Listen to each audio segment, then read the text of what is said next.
우리가 살아가는 이 인생길 속에는 수많은 소문과 소식들이 들려옵니다. 근데 문제는 참 기쁘고 소망적인 소식들보다는 참 슬프고 절망적인 답답한 이런 소식들로 더 많아지는 것 같은 세상이어서 참 마음이 아프기도 합니다. 참 감사한 것은 그러나 이 12월에 성탄으로 오시는 예수님의 이 기쁜 소식이 있음에 감사한 것입니다. 아멘. 모쪼록 오늘 우리 예수 그리스도 안에서 구원받은 하나님의 자녀된 나와 여러분은 이 어두움과 절망의 땅에 아픔과 답답함과 슬픔을 전하는 입술이 아니라 정말 기쁘고 소망이 넘치는 아름다운 소식을 전하며 사는 나와 여러분들의 삶이 되기를 예수님의 이름으로 축원합니다. 이 세상에서 가장 기쁜 소식이 있다 그러면 예수님께서 구주로 이 땅에 성탄으로 오신 사건입니다. 그리고 이 성탄은 절망 중에 나라와 백성들에게 소망이며 평강이었음을 믿습니다. 오늘 본문은 예수님의 탄생하신 밤 베들레헴 들녘에서 밤새워 양떼를 돌보던 목자들에게 하나님의 천사가 예수님의 탄생의 좋은 소식을 가지고 찾아온 내용입니다. 천사가 이르되 무서워하지 말라. 보라, 내가 온 백성에게 미칠 큰 기쁨의 좋은 소식을 너희에게 전하노라. 아멘. 큰 기쁨의 좋은 소식, 성탄입니다. 사랑하는 성도 여러분, 나와 여러분의 입술로 좋은 소식을 전하는 우편 배달부로서의 삶을 살기를 예수님의 이름으로 축원합니다. 아멘. 예수님께서도 이 복된 소식을 전하는 자들의 모습을 묘사하기를 아름답도다. 좋은 소식을 전하는 자들의 발이여 기뻐하셨습니다. 아멘. 그리고 그 자들에게 은혜와 복을 선포하십니다. 사랑하는 여러분, 왜 예수님의 탄생이 온 백성에게 미칠 큰 기쁨의 좋은 소식인가? 그것은 예수님의 오심은 과거 모든 죄를 대속하시기 위해서 이 땅에 오시기 때문인 것입니다. 아멘. 하나님이 인간을 만드신 창조의 근본 목적을 이사야서 43장 9절에 분명히 말씀하시는데 하나님께 영광을 돌리게 하기 위해서입니다. 아멘. 그러나 인간들이 범죄하고 타락하여 죄의 자리에 떨어지게 됩니다. 로마서 3장 10절 이하에 보면 의인은 없나니 하나도 없도다. 인간은 모든 사람이 죄를 지어 타락함으로 범죄한 자가 돼서 하나님 앞에 의로운 사람이 한 사람도 없는 죄악의 자리에 이르게 된 것입니다. 우리의 과거의 영적 상태를 가리켜 에베소서 2장은 이렇게 얘기합니다. 죄와 허물로 죽었던 자들이라고. 죽을 수밖에 없는 자들이 아니라 이미 우리의 과거는 죄와 허물로 죽었던 자들이라는 것입니다. 다시 말하면 소망이 없던 자들이라는 것입니다. 절망이라는 것입니다. 그러나 예수님께서 이 땅에 인간의 몸을 입고 오심으로 모든 죄와 사망의 문제를 해결하여 주시고 우리를 구원의 자리로 인도하여 주신 것입니다. 로마서 8장 1절은 이렇게 말씀합니다. 그러므로 이제 그리스도 예수 안에 있는 자에게는 결코 정죄함이 없나니 이는 그리스도 예수 안에 있는 생명의 성령의 법이 너를 해방하였습니다. 그렇습니다. 사랑하는 성도 여러분, 우리가 영적으로 죽었던 절망의 자리에서 우리 예수님이 이 땅에 오심으로 지난 모든 삶의 죄를 깨끗하게 사하여 주시고 하나님의 자녀가 되는 놀라운 구원의 은혜를 허락해 주신 것입니다. 사형수에게 1년의 시간이 주어졌다. 기쁜 소식일 겁니다. 10년의 기한이 더 주어졌다. 더 기쁜 소식일 것입니다. 그보다 더 살려주겠다라고 하는 소식은 이것은 말할 수 없는 감격의 큰 기쁨의 소식일 것입니다. 그렇습니다. 사랑하는 성도 여러분, 예수님의 탄생은 절망의 인생에, 죽음의 인생에 생명을 주시고 구원을 주시는 놀라운 큰 기쁨이 되는 것입니다. 십자가 지시고 우리의 과거의 모든 죄값을 지불하심으로 이것을 믿는 자에게 구원을 주시고 영생을 주시는 하나님의 은혜가 이 성탄의 기다림 앞에 나와 여러분의 것이 되기를 예수님의 이름으로 축원합니다. 두 번째로 생각할 것은 예수님의 오심은 현재에 함께 해주시기 위해서 오시는 것이기 때문에 기쁜 소식일 수밖에 없는 것입니다. 지난날 우리의 과거의 모든 죄를 사하여 구원하실 뿐만 아니라 오늘의 이 시간 속에서도 함께 하시기 위해서 예수님 이 땅에 오심으로 이 소식은 기쁨의 소식이라는 것입니다. 마태복음 1장 23절에 보라, 처녀가 잉태하여 아들을 낳을 것이요 그의 이름은 임마누엘이라 하리라. 이 일을 번역한즉 하나님이 우리와 함께 계시다 함이라. 믿습니까? 그렇습니다. 예수님이 이 땅에 오심은 오늘 나와 여러분의 삶 속에 함께 해주시기 위해서 오신 것입니다. 이 기쁨의 소식 가운데 우리가 소망을 가지며 그 오늘도 함께 하시는 예수님을 우리의 삶 속에 누리며 사는 우리 성도들이 되기를 예수님의 이름으로 축원합니다.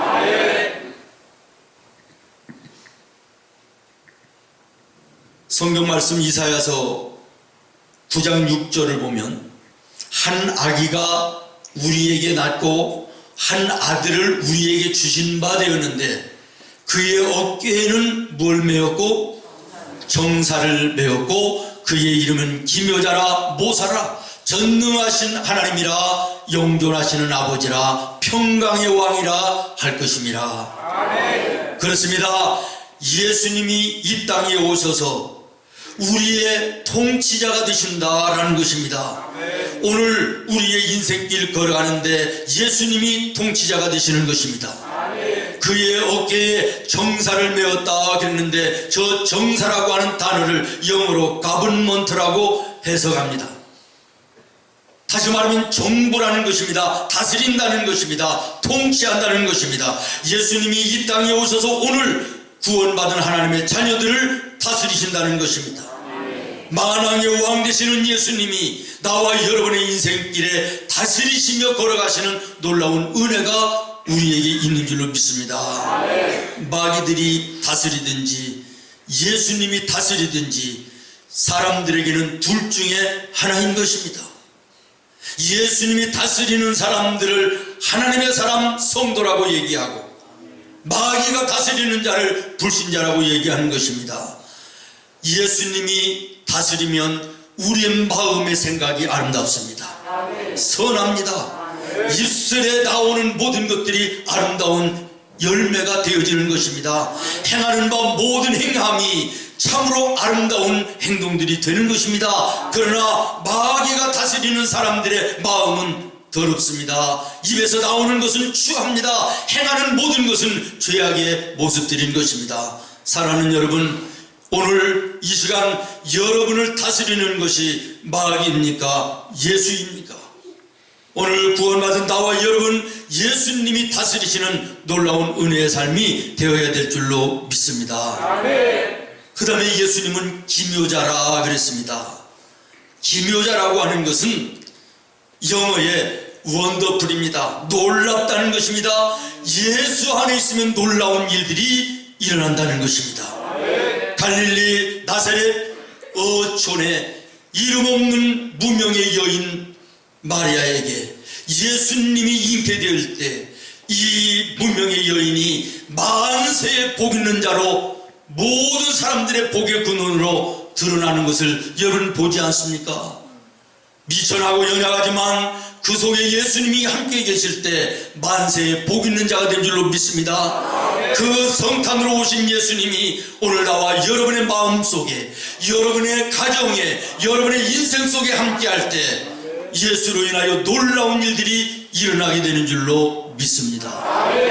사랑하는 성도 여러분, 여러분의 마음속에 탄생하시는 예수님이 함께 하시기를, 여러분의 가정에 탄생하시는 예수님이 함께 하시기를 예수님의 이름으로 축원합니다. 예수님의 이름으로 축원합니다. 예수 안에 오늘도 놀라운 일들이 일어납니다. 강도가 변하여 전도자가 됩니다. 비천한 여인이 존귀한 천사 같은 성녀가 됩니다. 실패한 자가 성공자가 됩니다. 가난한 자가 부유해집니다. 병든 자가 고침을 받습니다. 실패한 자가 성공하는 역사들이 예수 안에 있는 것입니다. 오늘도 성탄의 예수님이 함께 하심으로 나와 여러분의 삶 속에 놀라운 기이한 일들이 나타나는 은혜가 있기를 예수님의 이름으로 축원합니다. 저는 참으로 시골에 산골에 전기도 들어오지 않는 깡촌에 이름 없는 어린아이였지만 어렸을 때 예수님이 내 마음에 찾아오시고 예수님과 함께 인생길 걸어간 그 속에 하나님께서 주의 하늘의 음성을 대언하여 세상에 선포하고 성도들에게 하나님의 말씀을 증거하는 목사가 될 수 있었음이 기적 중에 기적이라고 믿습니다. 사랑하는 여러분, 예수님이 여러분의 심령과 여러분의 가정과 인생 속에 함께함으로 날마다 기이한 일들이 일어나 나의 입으로 나의 삶으로 살아계신 예수님을 간증하며 사는 우리 성도들이 되기를 예수님의 이름으로 축원합니다. 그 다음에 예수님의 이름이 모사라 그랬습니다. 모사라. 이것은 카운슬러라는 단어입니다. 안내자, 상담자라고 하는 뜻입니다. 인생에 아무리 힘들고 어려운 문제라 할지라도 예수님 앞에 가지고 나오면 예수님이 친히 상담하여 주시고 답을 주시며 우리의 걸어가는 길을 친히 인도하여 주시는 안내자로 오늘도 함께 하시는 줄로 믿습니다. 오늘 여러분의 삶 속에 어떤 문제가 있습니까? 여러분의 힘과 능력으로 해결할 수 없는 절망적인 일이라 할지라도 상담자가 되시며 안내자가 되시는 예수님 앞에 내려놓으면 주님께서 여러분의 문제를 해결하시고 가는 인생의 길을 가이드해 주실 줄로 믿습니다. 그 다음에 예수님은 평강의 왕이라 그랬습니다. 평강의 왕이라 샬롬입니다. 요한복음 13장에 예수님이 이렇게 말씀하십니다. 내가 주는 평안은 세상이 주는 것과 다르다. 믿습니까? 여러분, 세상이 주는 평안이 있다는 것입니까? 없다는 것입니까? 있다는 것입니다. 사람으로부터 오는 평안도 있을 수 있고 돈으로부터 오는 평안도 있을 수 있고 여러분의 아내, 남편, 자녀들로부터 인하여 오는 평안도 있을 수 있다는 것입니다. 그러나 이러한 세상이 주는 평안은 영원하지 못하다라는 거예요. 그러므로 너희는 예수님이 주시는 평안을 얻어야 된다고 말씀하고 계신 것입니다. 그렇습니다. 사랑하는 여러분, 예수님이 주시는 참된 평안은 환경에 의해서 변하지 않습니다. 사람에 의해서 변하지 않는 것입니다. 예수님 주시는 평안은 영원합니다. 변함이 없는 것입니다. 여러분의 마음속에 이 시간 평안이 있습니까? 여러분의 가정에 평안이 있습니까? 여러분의 마음속에 여전히 불안함과 염려와 근심과 초조함이 있습니까? 여러분의 마음속에 예수님이 계신지 확인하시기를 바랍니다. 예수님이 오심은 우리의 지난 과거의 죄를 대속하여 구원하실 뿐만 아니라 오늘도 함께 하셔서 우리의 안내자가 되시고 인생의 답이 되시는 은혜로 동행하여 주시기 때문에 기쁜 소식인 것입니다. 마지막으로 예수님의 오심은 미래까지도 책임져 주시기 위해서 오시는 성탄이기 때문에 이 소식이 기쁨의 소식이 되는 것입니다.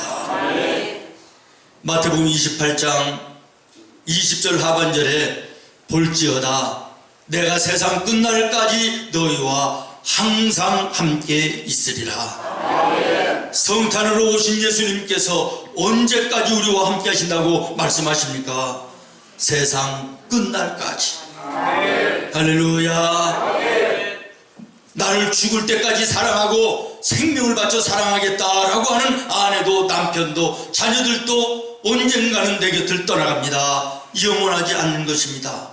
그러나 예수님은 세상 끝나는 그날까지 영원토록 변함없이 우리와 함께 하시는 줄로 믿습니다. 그 예수님과 걸어가는 인생길이 되어야 되는 것입니다. 미래까지도 책임져 주시는 우리 주님, 요한복음 14장에 이렇게 말합니다. 너희는 마음에 근심하지 말라. 하나님을 믿으니 또 나를 믿으라. 내 아버지 집에 거할 곳이 많도다. 그렇지 않으면 너에게 일렀으리라. 내가 너희를 위하여 거처를 예비하러 가노니 가서 너희를 위하여 거처를 예비하면 내가 다시 와서 너희를 내게로 영접하여 나 있는 곳에 너희도 있게 하리라. 다시 말하면 우리가 미래에 갈 천국까지도 예비하시며 이 땅에 오시는 예수님이기 때문에 성탄의 소식은 기쁨인 것입니다. 사랑하는 성도 여러분, 예수님은 지난 과거의 모든 죄를 사하여 우리를 구원에 이르게 하실 뿐만 아니라 지금도 함께 하셔서 우리의 필요를 채워주시고 걸어가는 길을 인도하여 주시며 부족함이 없도록 공급자로 동행하여 주십니다. 뿐만 아니라 미래의 모든 하나님 나라에 이르는 그날까지도 책임져 주시기 위해서 이 땅에 오시는 주님이시기에 우리는 성탄이 기쁨인 것이고 이 성탄의 소식이 이 세상 속에 가장 기쁨의 소식이 되는 줄로 믿습니다. 오늘 우리는 대림절 둘째 주일을 지나며 하나님의 말씀과 성찬 앞에서 내 자신의 믿음을 증명하며 고백해야 될 것입니다.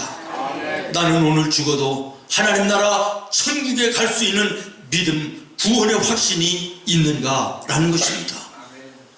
내가 오늘 밤 하나님 나를 부르셔도 내가 하나님 앞에 천국에 이를 수 있다고 하는 믿음의 확신이 있다면 예수님께서 오셔서 과거의 모든 죄를 대속하신 것을 믿는 것이고 오늘도 내 삶 속에 함께 하시는 임마누엘의 주님을 믿는 것이고 내가 죽음 이후에 천국의 백성이 되는 이 사실도 동시에 믿어지는 것이 구원의 확신인 것입니다. 진정 여러분의 마음속에 구원의 확신이 있는지를 돌아보시기를 바랍니다. 오늘 목사님이 시골에 목회하시는데 할머니 집사님 산골에 홀로 사시는데 신방을 갔더니 이 할머니 집사님이 너무 반가워가지고 목사님 추운데 이렇게 신방을 오셨는데 대접할 것은 없고 콜라를 끓여가지고 찬 것은 잡수시면 안 되니까 따뜻하게 드시라고 콜라를 끓여서 대접을 하시더라는 거예요. 그래서 이 목사님이 일평생 먹어본 음료 중에 그렇게 맛있게 먹은 음료가 없다 이렇게 말씀하시더라고요. 그런데 가만히 보니까 이 할머니 집사님이 성경을 읽는데 이렇게 들춰봤더니 성경에 나오는 사람 이름마다 다 동그라미를 쳐놓은 거예요. 그래서 집사님 이게 왜 이렇게 동그라미를 다 쳐놨습니까? 그랬더니 목사님 나는 다른 성경은 안 봅니다. 성경 뭐 읽을 필요가 뭐가 있습니까? 오늘 죽을지 내일 죽을지 모르는 할매인데 내가 죽어서 천국 가면 만나볼 사람들 이름이나 외워가지고 가서 천국 가서 만나면 되지요. 이렇게 말씀하시더라는 거예요. 무슨 얘기입니까? 오늘 죽어도 나는 천국에 간다는 확신이 그 할머니 집사님에게는 확실했다는 사실입니다. 사랑하는 여러분, 이런 믿음의 확신이, 구원의 확신이 오늘 내게 있는지 내 자신을 성찬 앞에 돌아보시고 확증하는 여러분 되기를 예수님의 이름으로 축원합니다. 성탄하시는 예수님 감사함으로 준비하시기를 바랍니다. 기쁨으로 준비하시기를 바랍니다. 마음의 중심으로 간절함으로 준비하시기를 바랍니다. 나를 사랑하는 자들이 나의 사랑을 입으며 나를 간절히 찾는 자가 나를 만날 것이니라. 간절함으로 사랑하는 마음으로 기다리는 자에게 예수님 성탄하셔서 우리의 심령에 우리의 삶 속에 함께하여 주실 줄로 믿습니다. 기도하겠습니다. 거룩하신 하나님,